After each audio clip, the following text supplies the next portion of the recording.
Wait, there's something very weak coming through.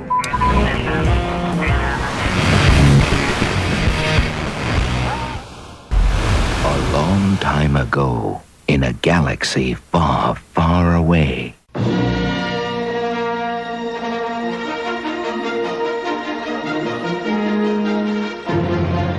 Hello, fellow Galactic listeners. I'm Aaron Julian, and this is WSTR Galactic Public Access, a Star Wars podcast. Welcome to episode 138. Today, we're going to be talking about the new characters in the sequel trilogy, and if they are any good. Are they bad? Are they good? Have they stood the test of time? What should we expect from them going into The Rise of Skywalker? That's what we're going to be talking about today. We got a great show ahead of us here, and joining me today, as always, Miss Heather Allred. Hello, everyone. I'm so glad happy to have you back. Join it. Oh, well, thank you. Well, as of the time of this recording, you're about to head off on an adventure, aren't you? I am. So I'm on my way to Disney World and a little Galaxy's Edge. How exciting. So probably when this drops, I'll either still be there or just gotten back, I think. So yeah, we're doing a bit of time travel here. And unfortunately, Mr. Todd Hoffman will not be joining us today. He is taking care of the family at the moment. He's got the night off, but hats off and salutes to you, Mr. Hoffman. Keeping the ship running there. That's right. But we are going to have a great discussion regardless. So stick with us. We're going to pay some bills first.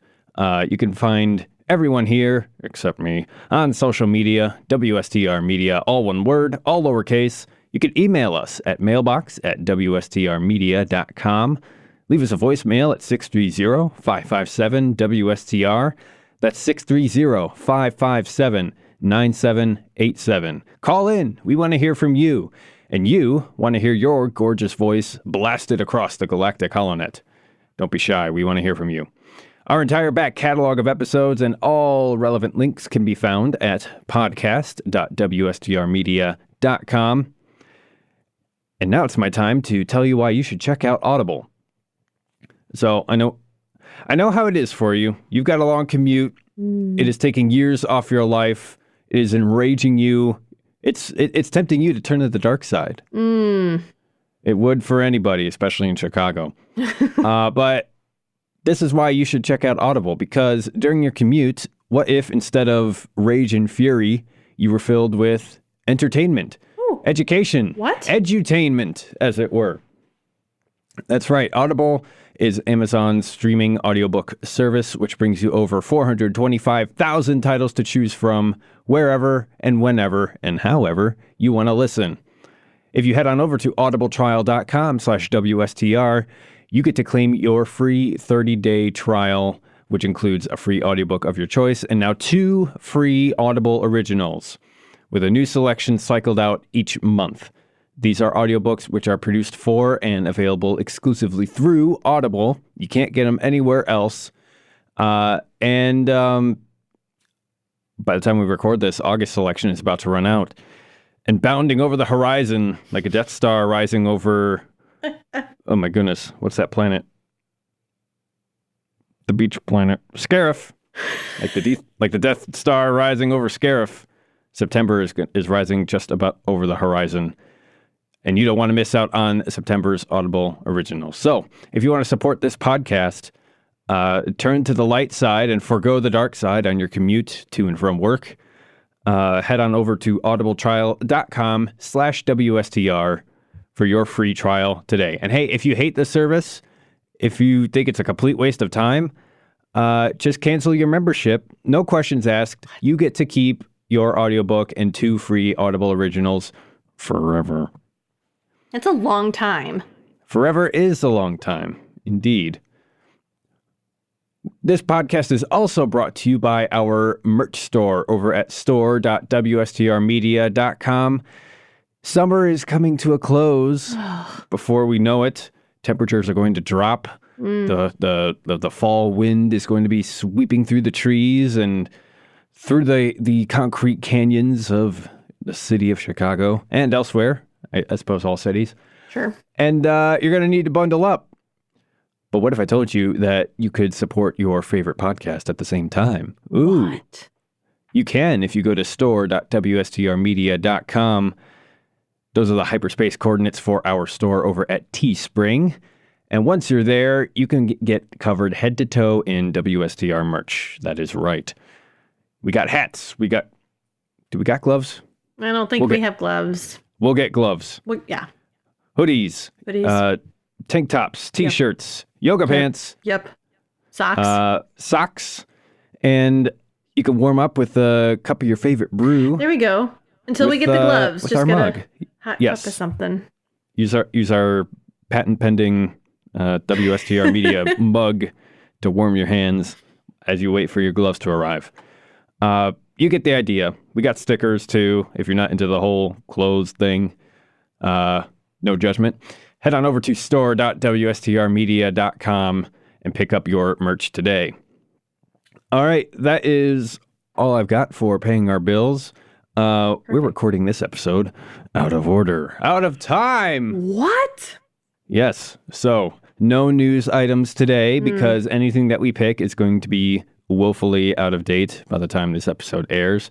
But that's okay. We are completely breaking the illusion by telling you this. But yeah, Heather's about to jet off for the Black Spire. And so we're knocking this out before she heads out. And so with that, let's head into our main topic. And now for our feature presentation. So, our main topic today comes to us courtesy of Screen Rant, Yes. as a lot of our articles do, as it turns out. And they are looking with eyes full of wonder towards the rise of Skywalker. But we need to remember that the sequel trilogy in Star Wars, it's got some problems. It's gotten tons of problems all over the place since The Force Awakens dropped in 2015.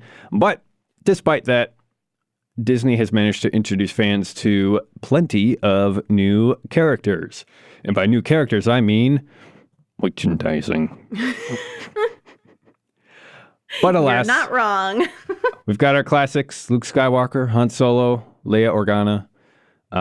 They are passing the baton to the likes of Rey, Kylo Ren, Finn, Poe.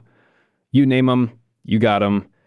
And what they really want us to do is to have these characters kind of take up the mantle of these old characters' positions, and to basically become these icons for youngsters moving forward into the franchise. And it seems to be the case that with Luke gone, with Han Solo gone, and soon to be Princess Leia gone, and presumably Lando too. It's like they're dropping like flies, only to be replaced by these characters. Heather, what do you make of that? I mean, you're not wrong with the whole merchandising thing. I mean, there's clearly a need. Yeah. There's a need for a handoff. There's a need for that baton pass. Get a younger crowd with younger characters. Introduce the world of Star Wars to a whole new audience who either haven't seen or refuse to see the originals for whatever plethora of reasons. So I think it's important for us, I'll try not to be too soapboxy here, people, but to embrace the new characters, just because, they are part of the bigger picture. And I think with this introduction and then where Rise of Skywalker is going to go with these same newbies, as well as a couple other newbies that we've kind of heard rumblings about. We don't know everything yet. Hopefully there's going to be that little kid that's like, oh my gosh, they remind me of me and I'm going to be that character. And, they find the broomstick handle and play lightsabers or something. Yeah. Man, I'm torn just because they're trying to kind of capture lightning in a bottle again with Yes. Star Wars.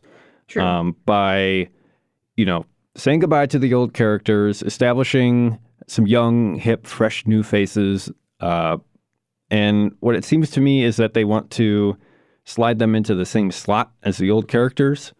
And I'm not quite sure that it's going to work that way, especially long term. Just because with relaunching the sequels, they can't just use the same cast members as they were before in their same roles as before because, well, they're getting old.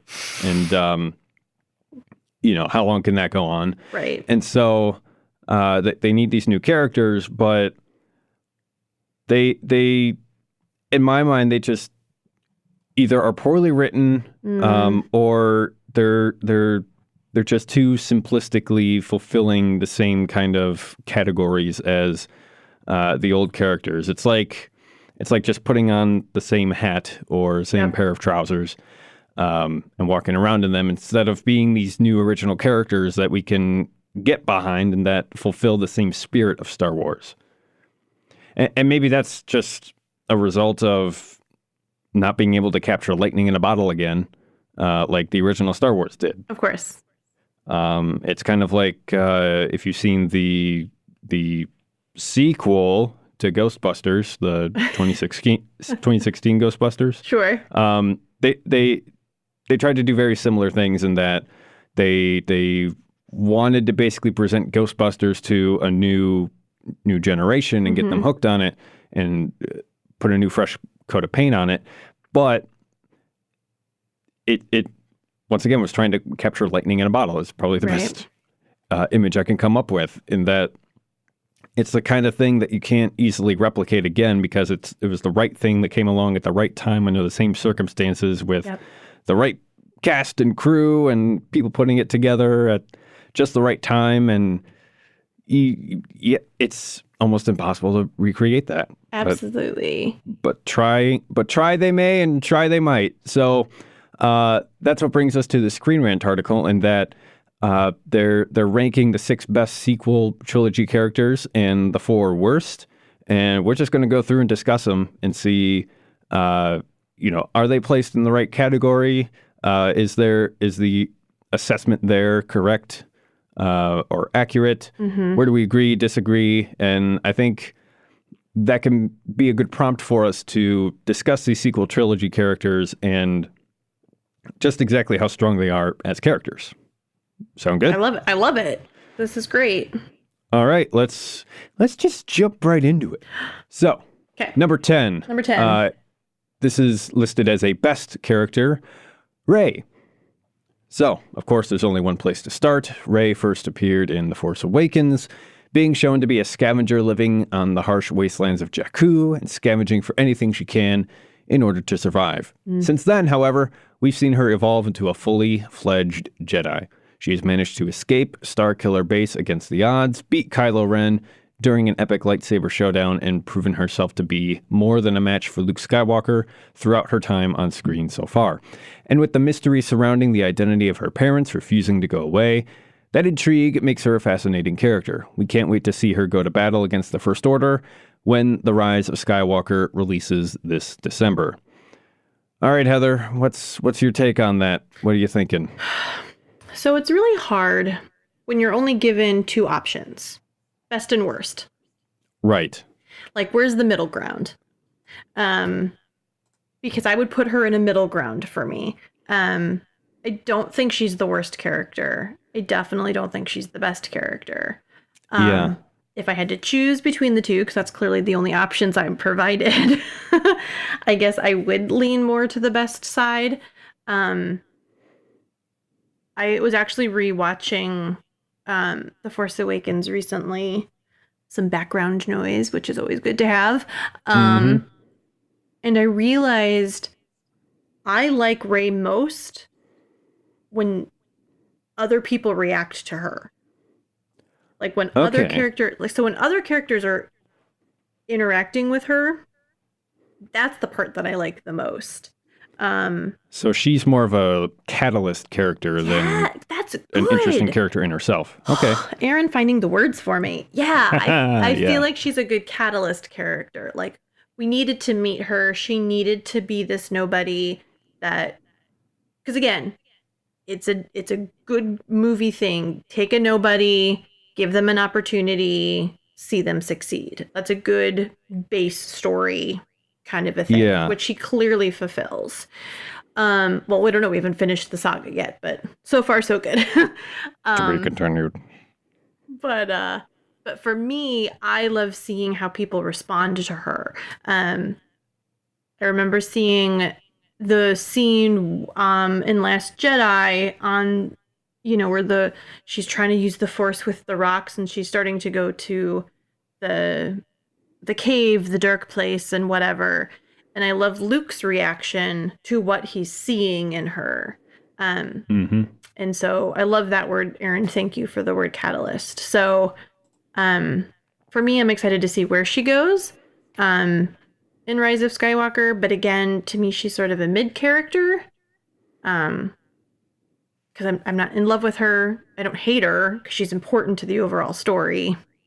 But I like the catalyst thing. So I'm going to keep using that word. Okay. What are you thinking? Because you've had some strong opinions. Yeah, I think in many ways, many significant ways, Rey is what might be classified as a Mary Sue. That is a person who's just the best at everything, doesn't have major flaws, and doesn't really suffer any kind of meaningful consequences for bad decisions or mistakes that they may make. And we do see a lot of that with Rey, in that she seems to have a strong affinity for the Force and is a natural at doing Jedi things like fight with a lightsaber, even though there's no training involved. And we do see some of that with Luke. However, he does train with Yoda for, I believe, like 6 months to a year. And before he ever, steps in fully into his role as a Jedi. And we don't really seem to see that with Rey. She gets like an afternoon with Luke, and that's about it. She's also very adept at flying the Millennium Falcon, even better than Han, again, without training or any kind of familiarization for what must be a very old control system for a very rust bucket type of transport. And she just flies it like she's been dancing with it all her life. Exactly. And, goes into battle against Kylo Ren, who has undergone significant training, and emerges without a scratch, except Finn gets hurt a little bit, I guess. And yeah, she keeps up with Luke Skywalker. And so for those reasons, it's like she has all these amazing feats that she has not earned at all. And this whole parentage thing, I'm actually okay with it, because for some reason, a lot of people assert that because she's a strong Force user, like her parents must be strong with the Force. Sure. False. That is not true. What? Think to the Old Republic. None of the Jedi were having kids, and yet all of the most powerful Jedi emerging during that period had non-Force using parents, because, the Jedi were forbid from having children. And so from where else could these kids come from except just ordinary families? Right. And, they were adopted into the Jedi Temple at a very young age as younglings. And so to me, it's fine that her parents are just whatever, and they don't need to be this kind of advanced, powerful Force lineage. The Skywalker family seems to be an exception to that, but the exception doesn't prove the rule. So anyway, Valid. It's for those reasons that she kind of gets that Mary Sue vibe, and I think a lot of that holds. But, she does share some commonalities with a young Luke Skywalker as a character. You know, she's reckless. She's naive about how the galaxy works. Very optimistic and upbeat without, you know, sufficient reason. And so because of that, she does kind of, you know, share a lot of commonalities with Luke Skywalker. And I could see where they were going with it. I just don't think she's well written enough to be A, relatable as Luke Skywalker was, and B, really feel like the negative consequences of the mistakes that she makes. And so, and she doesn't really feel that in The Force Awakens or Last Jedi.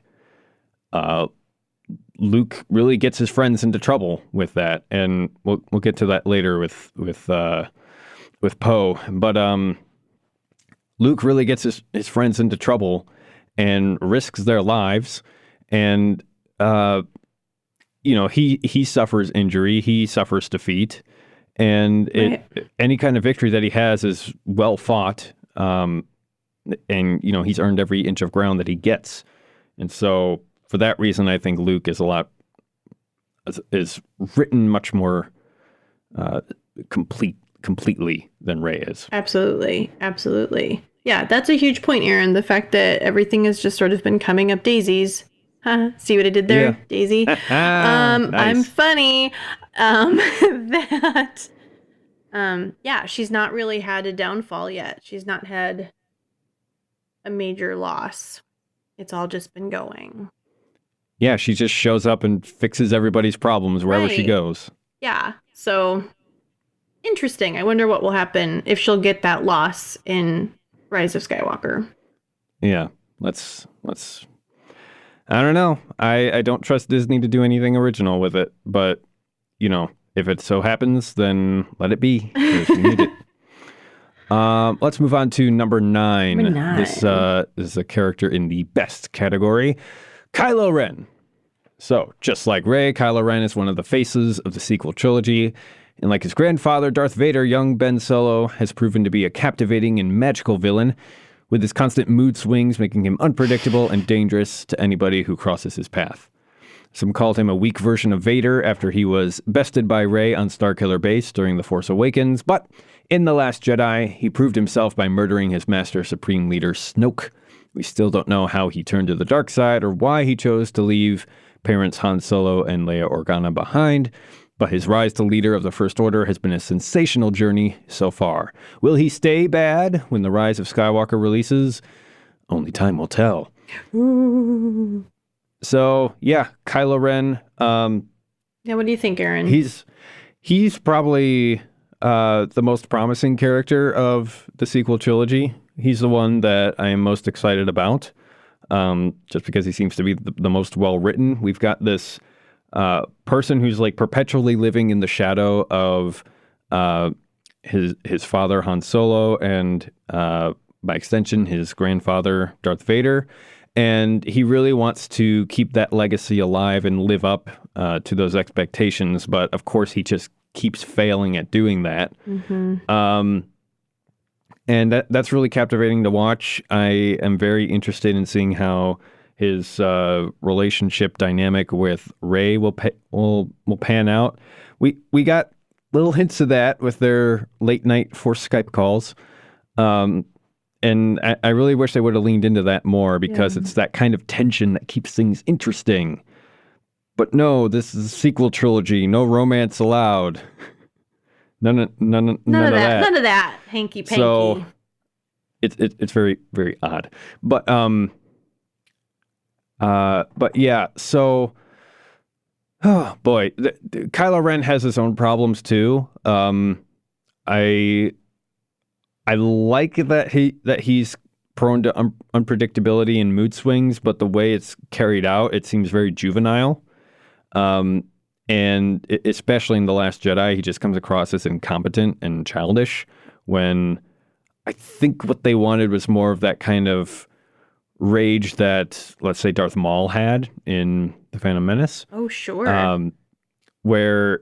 And a lot of that does come across in his design and just his body language and the way he walks, the kind of broken looking lightsaber that he has, where it's not a pure beam, it's just like crackling energy. I love that. But they need to work that into the character more, and it's just not all together there. So I would probably agree he's right at home in the best category. He's just, it's not quite there. Almost. They've got great core materials to work with. They just got to refine it a bit more. Sure. And hopefully he has one hell of an arc with Rise of Skywalker.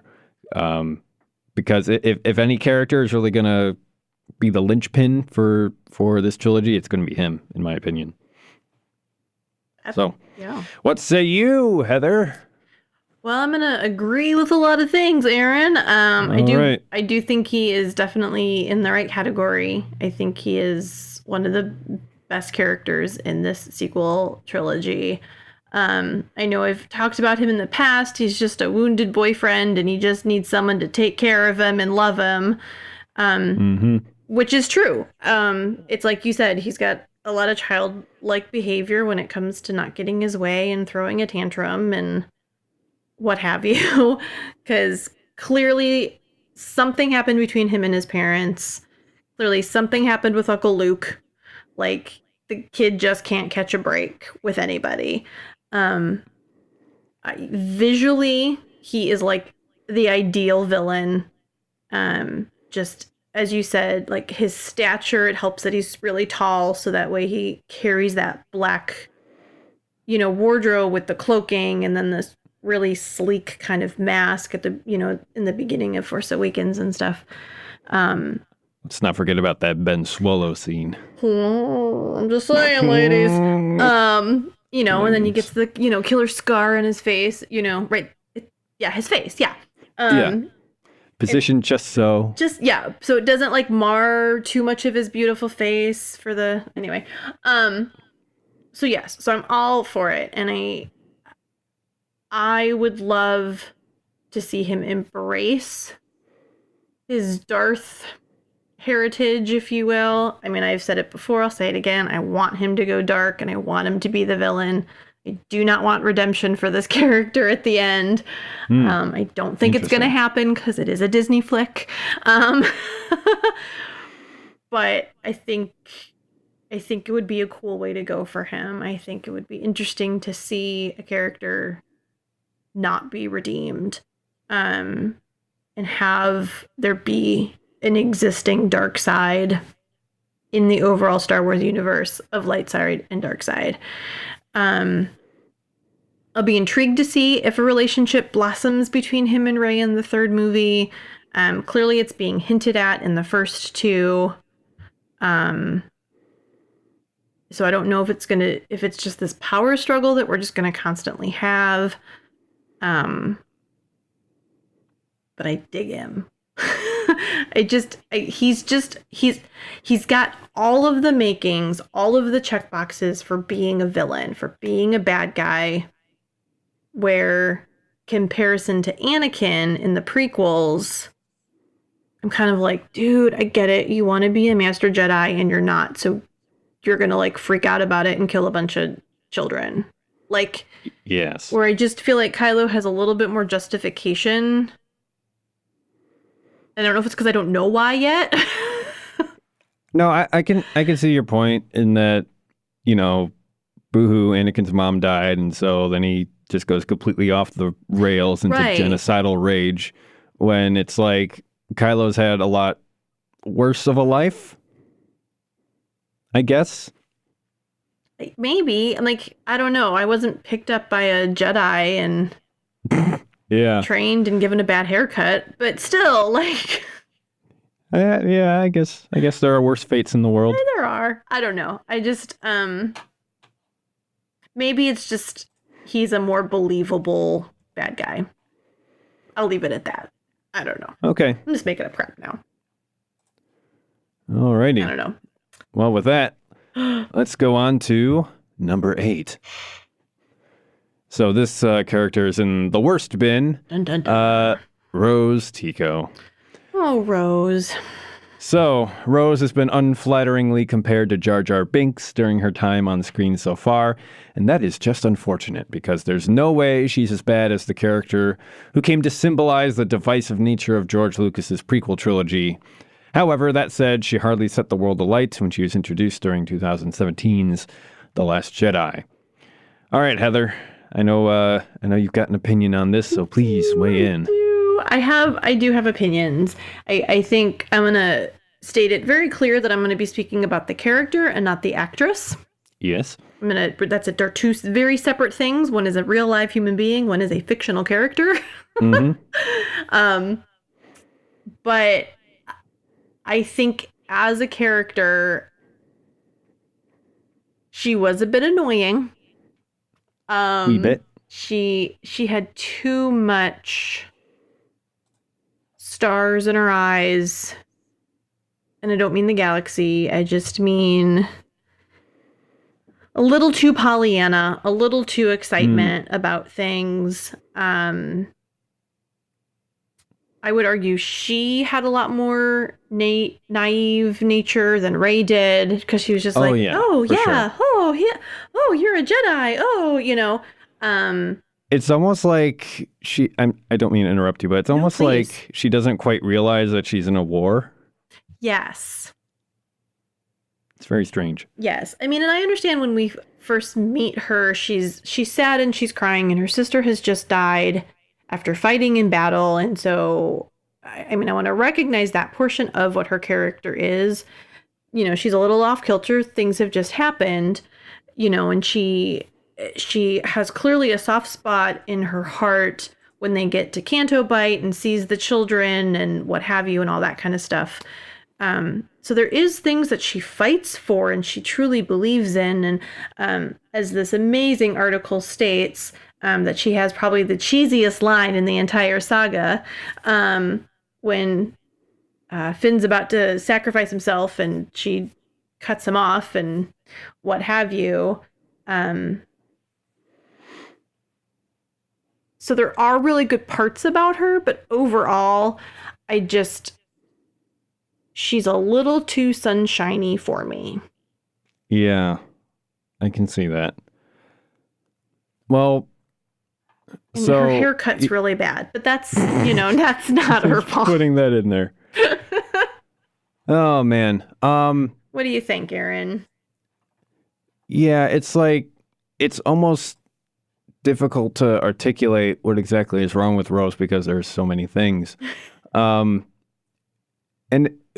again, this is criticism of Rose, not her actress. I'm sure that she did the best job that she could, given the circumstances, and any kind of harassment is not okay.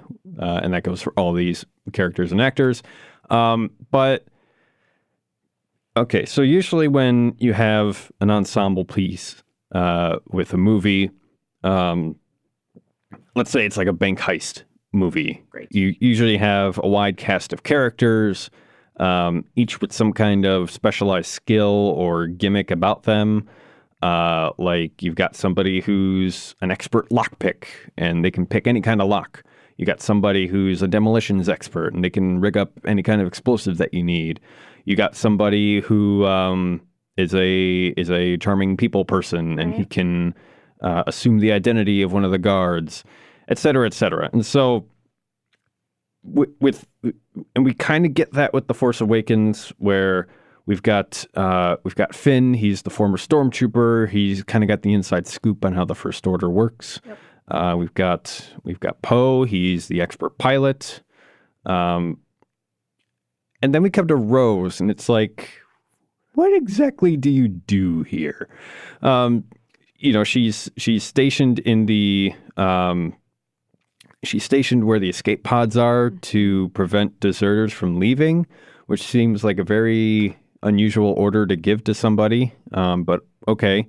And we find out later she's like a custodian or an engineer of some kind. But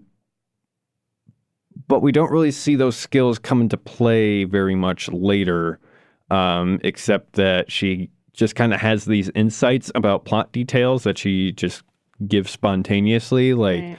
oh, they must be using a tracking device aboard the Supremacy, the First Order ship.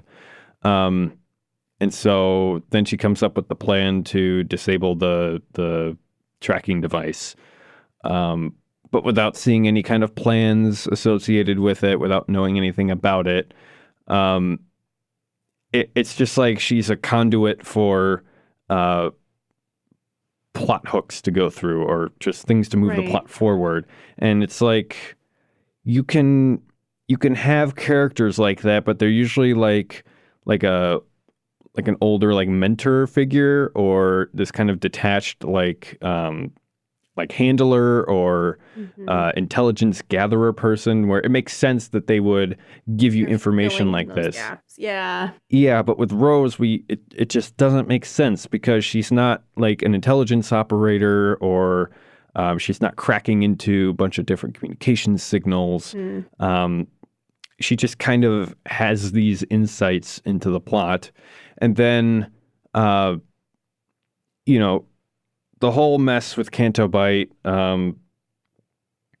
with her and Finn coming up with this harebrained scheme to disable the tracking device. They got to go to Canto Bight to get this master code breaker to bring him back to the ship so they can jet aboard the Supremacy and find the tracking device and then crack it. And there had to have been better ways to do that. And the problem with it is that the whole Canto Bight sequence, of which Rose is like a central part of it, is like it creates this loop where you start off on the ship, you go to Canto Bight, you get the code breaker, bring him back to the ship, and you're right where you started. Except now you got to go and get the tracking device and break the code. Whereas I think they could have done that a lot better if they had Maz Kanata as the master code breaker. What? Put out a little distress call, say, hey, we need you for more than 30 seconds, and have her intercept, move on her little Yoda shuttle and intercept with the transport, and voila. Bada bing, bada boom. You have a well-liked, well-beloved character there. She's able to do something useful. It's plausible that with such a long history, she has acquired some various skills in something like this. Absolutely. It'd be another trick in her bag of tricks to pull. I'm getting a bit off topic here, A little bit. But with Rose, it's just like part of it is her personality and disposition, like you mentioned. It's almost as if it was like a stand-in character for a very specific subset of Star Wars fans, or fans that Disney is trying to reach. And not that there's anything wrong with that, but it just doesn't make a compelling character, or not as compelling as you think it would. Right. And that's kind of where I think they messed up with young Anakin, is because they were targeting all the little kids who, are going to be, this is going to be their introduction into the Star Wars franchise. And they're like, they're going to want to be Anakin, and just like a little kid, he saves the day. When really kids, they don't want to be other kids. They want to be adults. Right. And they look up to those adult heroes. Same idea with Rose. You don't. I wouldn't go so far as to say it was pandering, but for lack of a better term, you don't want to pander to your fans or your audience. Like, you want to give them something to respect and to hold as an ideal, not just themselves in the movie. Right. Does that make sense? Yes. Okay. I follow. All right. That's my rant on Rose. So let's oh goodness, let's go on to number 7. This character, he's in the best bin, and it is Poe Dameron. So in the original trilogy, Han Solo was the bold, cocksure character who charmed fans with his confident, risky attitude, and people have been left similarly happy with Poe Dameron, who, while not perfect, has shown himself to be a key member of the Resistance. Poe nearly ruined his reputation within the Resistance when he regularly plots against Vice Admiral Holdo during The Last Jedi, but he's done some sensational things so far. He's managed to escape Starkiller Base, survive the Consequence crash on Jakku, played a key role in destroying the First Order hub, taken down a Star Dreadnought, and led the fight against Kylo Ren and his army on Crate. The teaser trailer for Rise of Skywalker suggests he will be at the heart of the action once again. All right. Would you like my take on Poe Dameron? I would. Because I know right. that you enjoy him from a bromance standpoint, so I must know your feelings. He's unfortunately fallen out of my favor. So with The Force Awakens, I enjoyed him very much. He was a very likable character. He had a bromance thing going on with Finn, and I was with him lock, stock, and barrel. But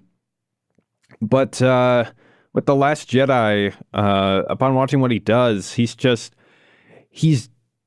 doing everything wrong. So A little bit, yep.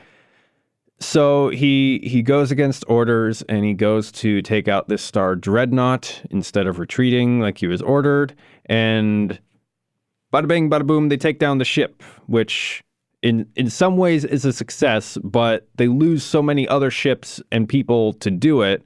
And Holdo, I can't believe I'm defending Holdo here, but Holdo has a perfectly valid point where it's like, we are so strapped for resources and people, and we are down to like our last fleet here. We can't afford to lose anybody. Let's rather lose some ships and keep some people rather than lose a bunch of them just for, taking down one of their ships. And he doesn't agree with this. His response to this is his loyalty is not to the Resistance, but to just the cause against the First Order. Yeah. And he pulls a gun on his superiors and starts taking them hostage and pulling rank. And a lot of people have leveled the accusation that Holdo just wasn't communicating well with everybody. And in that respect, I would say she's justified, because this is a guy who's been demoted from a commander down to just a fighter pilot without a fighter. He doesn't need to know everything and doesn't need to know their strategy. And yet he pulls rank and, pulls weapons on his superiors and tries to stage a coup. And it's like, no, that's not what you need when you're down to 9 ships. Right. So the way he acted in The Last Jedi, totally not cool with me. That bromance thing with Finn didn't really go anywhere. Not that it needed to go anywhere, but it's just that spark of friendship wasn't there, and it's really, really big disappointment. So no, I would not put Poe in the best bin. I would put him in the worst bin, just because it's come on, man, you're blowing it. So yeah, he's very likable, very charming, but very stupid. Okay. That is my take. Heather, I'm interested to hear yours. Yeah. So, again, this is where I kind of wish we had 3 options, because I'd throw him in the middle again. Okay. I don't hate him. I don't have the same passion that Aaron does. But he's also not my favorite of some of the newer characters. As you stated, I loved our introduction of him and Finn when they started fighting together and built that kind of friendship. I think that's just a really great moment that shows his heart. Obviously, I've spoken before and will continue to be a never-ending record. Him and his relationship with BB-8 just makes my heart sing. So it's those moments that I see in him, these really great nuggets of being this great guy. And I don't know if this was a choice for the sake of character development that didn't pan out. This need to be in charge or be this authoritative person, stage the coup like you say, Aaron. Was that part of just his arc that he needed to get hit in the face or something? I don't know. but it seemed a little off character, that he wouldn't have the respect for Leia, respect for that team, for what needed to be done for the greater good. So that felt off character for sure. I do feel like there is a bit of redemption at the end of Last Jedi once they get to Crate and such. Yeah. So I guess I'll be really intrigued to see where his character arc goes in Rise of Skywalker. And again, I don't know if this is writing choice, director choice.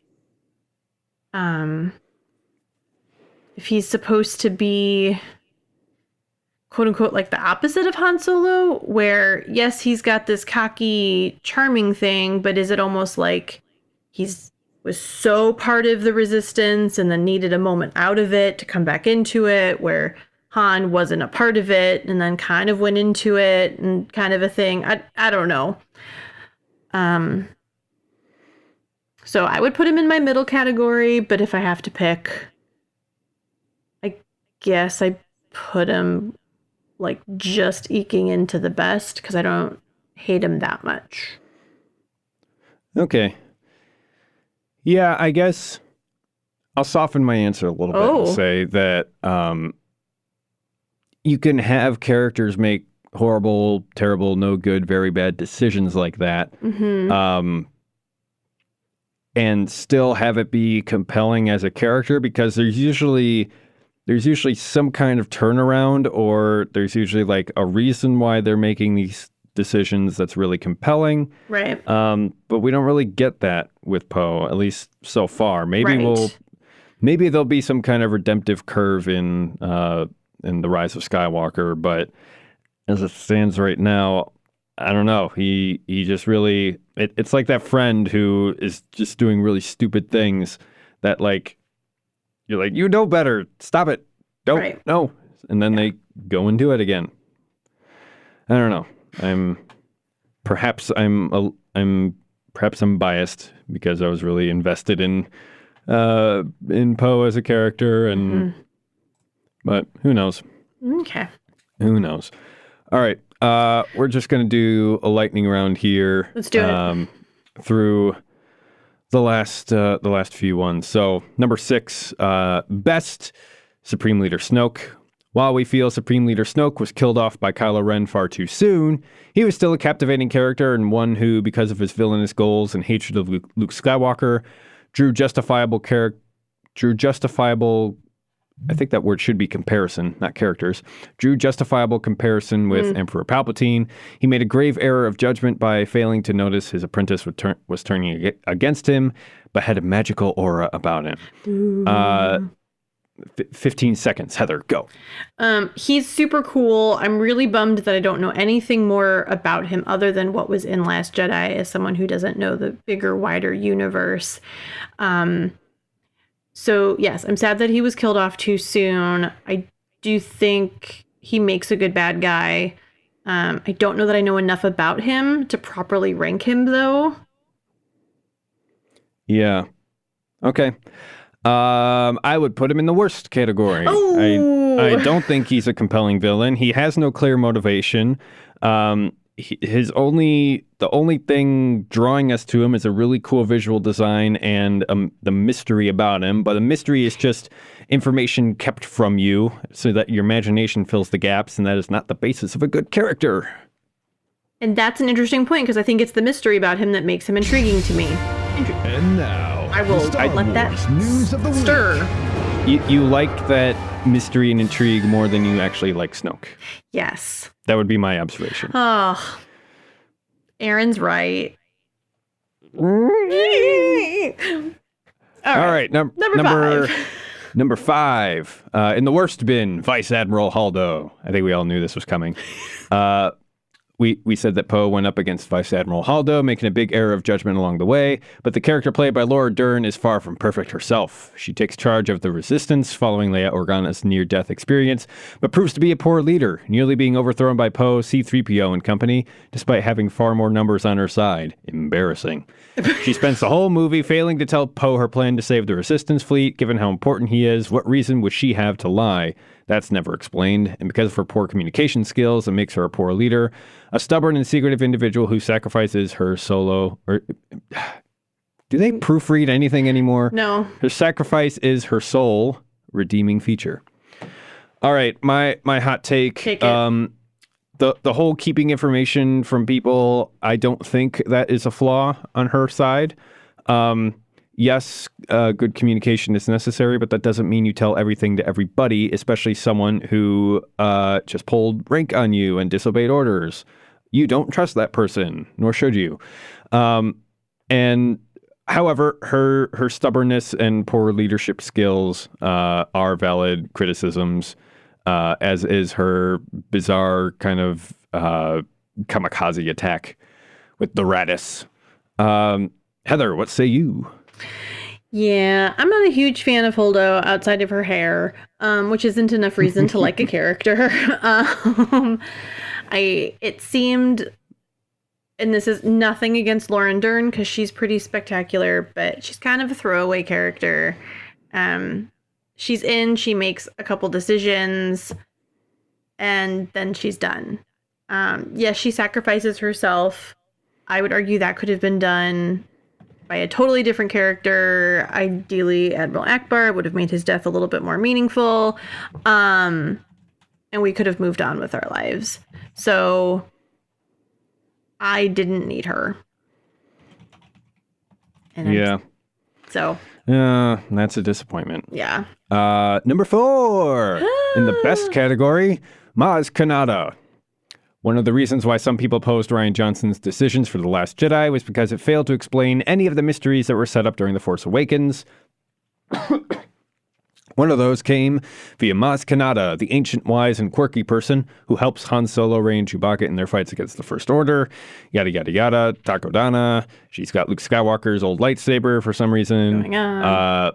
Very underused in The Last Jedi, but she's amusing, wise, and full of intrigue. I think there's actually some criticism to be had in the same vein as Snoke, in that we kind of are drawn more to the mystery of how this character came to be more than the character itself. But she's got enough redeeming qualities that we see in The Last Awakening. The Last The Awakening? Force Awakens. Yes, The Last Awakening of the Force Jedi. We see enough of that in The Force Awakens that there's enough redeeming qualities that it actually makes a substantial character, rather than a void to be filled. So, she gets my vote. She's in the best bin. What about you, Heather? Yeah. I mean, I've stated it before. Maz is amazing. She gets 2 thumbs up from me. I love her. When she asked where her Wookiee boyfriend was, I was sort of sold in The Force Awakens, because she's this like kooky little thing. And then the next thing you know, she's got this like deep cavern of things, including like Luke's lightsaber. And you're like, hold up. You're not just a kooky little lady. There's wisdom there. And even in The Last Jedi, when we see her fighting and providing this knowledge, you're like, I need to know more about her because she's got knowledge that I need to know. So for me, her mystery is very different than Snoke's mystery. Yeah. Yeah, that's for sure. So I like her. So good I take like her on a that. lot. Number 3 in the worst bin, DJ. So of course, DJ, played by Benicio del Toro. He signed up for a Star Wars film. He almost played Darth Maul, and everybody thought that he'd be a big hit, except he wasn't. He betrays Finn and Rose to the First Order after they meet him in a cell on Canto Bight, but he comes across as irritating, rude, and patronizing to our heroes. Didn't really seem to serve any purpose either, existing solely to help the story get from point A to point B. Yep. So that Finn and Captain Phasma would have their epic showdown, which wasn't so epic. He's still alive in the galaxy somewhere, but we're hoping our favorite heroes don't run into him again. Yes. Yeah. Those are my thoughts. I was gonna Thank say you, there's thank you, Screen Rant. there's just nothing. There's nothing more to say. There's nothing there. He's an empty shell that gets him from point A to point B to have them fight. Yep. So yeah, sorry, Benicio, you got played. Number 2, in the best category, Han Solo. We know that Han Solo was in just one movie of the sequel trilogy, but he was easily one of the best things about The Force Awakens. While the newer blockbusters have turned Luke Skywalker into a grumpy old hermit who no longer seems to care about the galaxy and made Leia a bit drab and unimportant, Harrison Ford's guy is the same fiendish and charming person he was all those years ago. So Solo shows he's still got it by outsmarting the Guavian death gang, fighting alongside Chewbacca on the front line in Takodana, and leading the rescue mission to save Rey from Starkiller Base.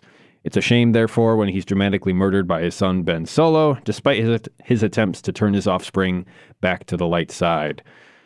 All right, Heather, what's your analysis? Well, it's hard not to put Han Solo in the best category. He's just a good, stellar character. I think Harrison Ford does a great job of playing a grumpy old man, but like in the coolest way possible.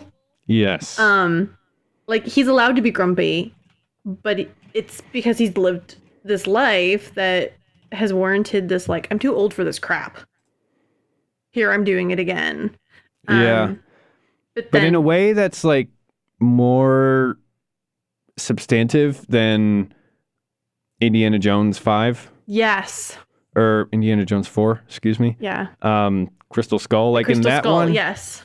In that one, it's like they tried to really use him as this kind of, he's old, but he's still got it, adventurer. But it really fell flat in a lot of ways, particularly with how they developed his character and how he doesn't really seem to move the plot along as much as the plot moves him along. Yeah. Not the case with Han Solo in The Force Awakens.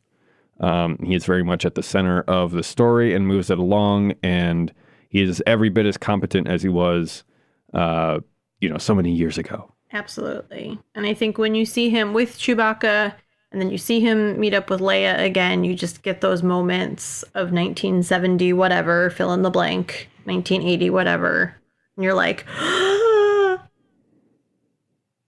that's my opinion. Yep. And everybody remembers that moment when Han Solo and Chewbacca walked on the Millennium Falcon for the first time in 40 years and said, Chewie, we're home. Yes. So. All right. Let's I got nothing to add to that. So Perfect. Let's go ahead and finish up this do it. list. Number 1 in the worst bin, General Hux. So in The Force Awakens, General Hux is introduced as a man you would not want to cross. Despite the threat Kylo Ren brings, Hux has no problem patronizing Ben Solo and making his life far more difficult than he should be. So important is he that Supreme Leader Snoke even appears to have his back, and it's the First Order General who signs off the deaths of the entire Republic, issuing a rallying cry as he does so, very much like Hitler. But in The Last Jedi, his character regresses. He's humiliated by Poe, battered by Snoke, choked out by Kylo Ren, and then body slammed by the same as the First Order are left red-faced following their attempts to kill off the Resistance on Crate. We want Hux to be far more villainous in The Rise of Skywalker than he was in the previous movie because, if not, he's just going to look like one big joke all over again. All right, so Mr. Hux, Mr. Domhnall Gleeson. I'm very much in alignment with the hot take in the article here. Okay. It's like in The Force Awakens, it's like, okay, he's a little young, a little fresh-faced, but he can really command a presence, and he's got Snoke's confidence in him, so he's a force to be reckoned with. And then in The Last Jedi, that just all goes out the window. The First Order just comes across as very incompetent at what they do, just making very stupid mistakes. Hux just gets battered around like nobody's business. And it really makes me wonder, would a different character be better in this role, or a different actor? Because I believe they even acknowledge that in the novelization, where they have like a bunch of older veterans of the Galactic Civil War, remnants of the Empire who are then absorbed into the First Order, under orders by this kind of young and inexperienced general, where it's like they don't really have much respect for him. So I think what they were trying to do is that they wanted a younger, hipper version of Grand Moff Tarkin. Sure. And so this is who they picked, and it's like, okay, I could see that. Why does he have to be young and hip? Doesn't make too much sense to me, but that's what we got. So, Heather, what's your take? I love General Hux. Yeah? This is interesting. I know, and I may be the only one, and that's okay. I just love that he is constantly on the verge of having a complete and utter mental breakdown. I don't know if it's my stage of life that makes me so endeared to him, of this young guy trying to be important in his role and like getting a couple wins and then completely being smacked around, being like, no, dude, you're actually not, but thanks for playing the game. I think I just relate to that idea of trying to be a young professional, and trying to gain respect when you think you've got someone supporting you, the way Snoke does, but then this other up and comer is like all like, never mind, I'm in charge and whatever. And I can see what everyone else is saying about him. But I love this element of keeping this composure for the sake of pretending like he's got his crap together, but in reality, he's literally going to like jump out a third story window because he just can't take it anymore. Like I'm just waiting for this this attack, and like what does the article say? Maybe it's not. Maybe I'm making crap up. That's fine. I've been known to do that. Oh, that he becomes more villainous, otherwise he is just a joke. We can only hope that something happens where he just freaks out and embraces this new villainous nature. I don't know. That's my take. Yeah, because if you have that kind of impotent rage, but you don't have the kind of villainous character to back it up, it almost comes across as like a Looney Tunes character. Sure. Like the coyote who keeps getting his plans foiled, or Yosemite Sam or Daffy Duck. Yes. It's like part of what makes them hilarious is that they try so hard to, either catch the Roadrunner or get in the way of Bugs Bunny's plans. And it's that expectation of what they're going to do, and then just like the flip of misfortune at the last second that's hilarious. Yes. And we end up laughing at their pain because it's like we can relate to that pain, and it's that sudden misfortune that leads into that's hilarious. And I think we're at risk with that with General Hux if he doesn't have the kind of dark side to act as an undercurrent beneath all that. Absolutely. So all right, well, that is our roundup of the sequel trilogy characters. Let's go ahead and close out this episode with our favorite segment, Cantina Chat.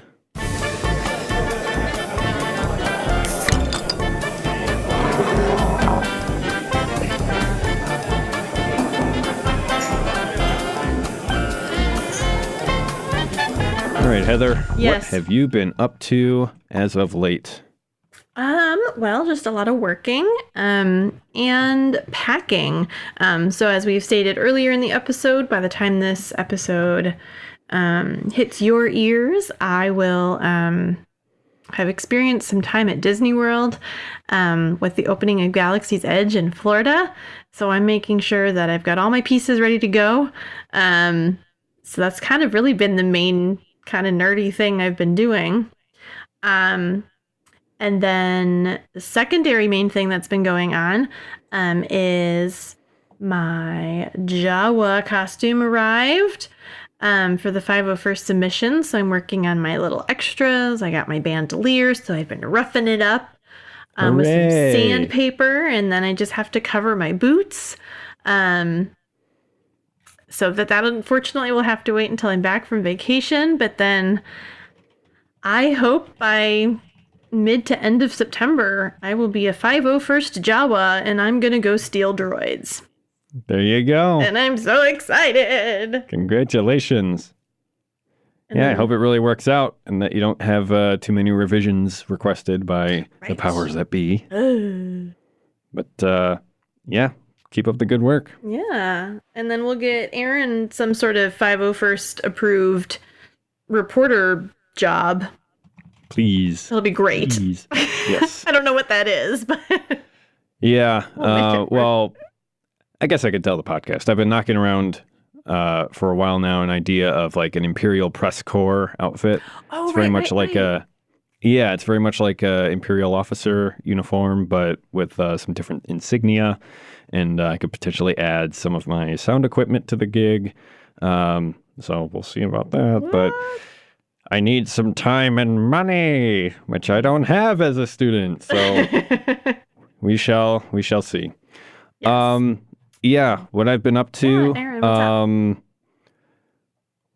One thing that I want to remain a surprise until Todd is here. So nothing I can reveal quite yet. Oh, but, no. I'm cooking up something.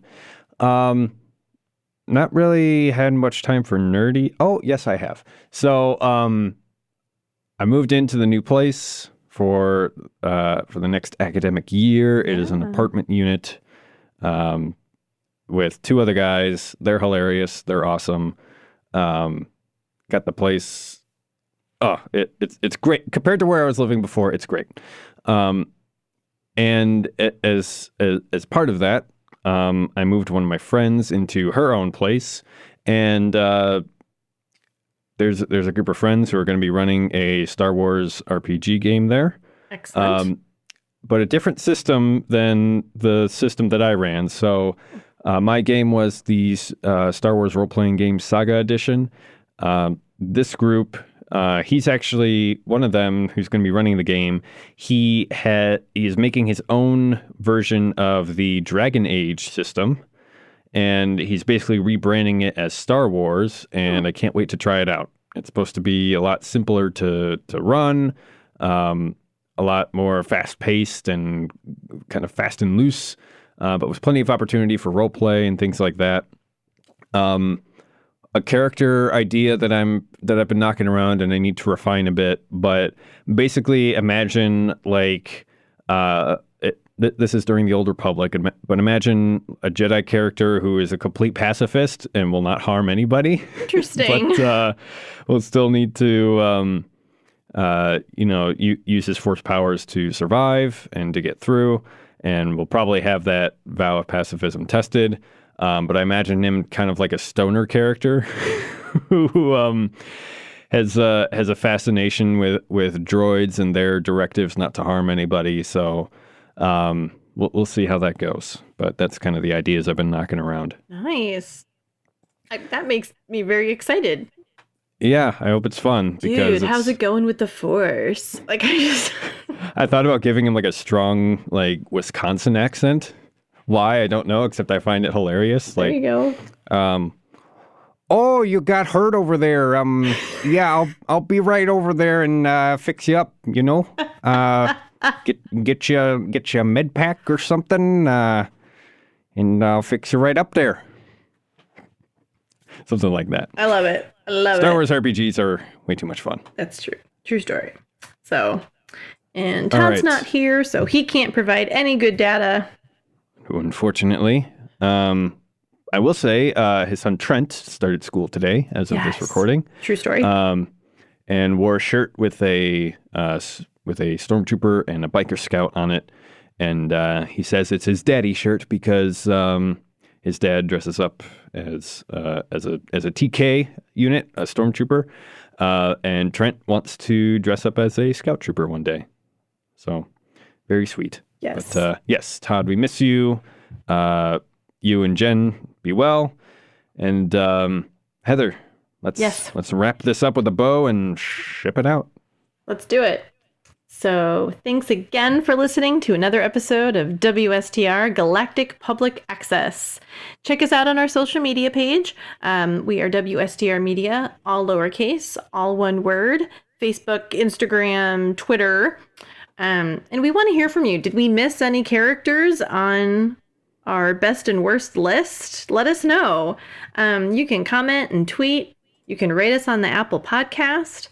Let us know by email at mailbox@wstrmedia.com or give us a call and leave us a voicemail. We're at 630-557-WSTR, which is 630-557-9787. And then we'll get your voicemail and we'll put it on an upcoming podcast. Be sure to check out our back catalog of episodes. We've said some crazy things. We are at podcast.wstrmedia.com. And then, of course, merchandising. So check out our store. We are store.wstrmedia.com and get those fall essentials for back to school and such. Next week, let's talk about something Star Wars related. That's true. Yeah? Well, the next week it's going to be, 3 weeks from now? From when we're recording this? Sure. So who knows what we will be talking about? Oh my gosh, so much could happen in that amount of time. You never know. True story. But I will tell you, there'll be some exciting Cantina chat data from this girl. That's true. We might have to do a whole episode where we're just debriefing your trip. Ooh, maybe. That could be fun. So, but that's what I have. That's what I know. Aaron, would you like to close out this episode with me? I will. And there's only one way to do it. Let's do it. Now this is podcasting. Rise of Skywalker, don't suck. Make the characters good.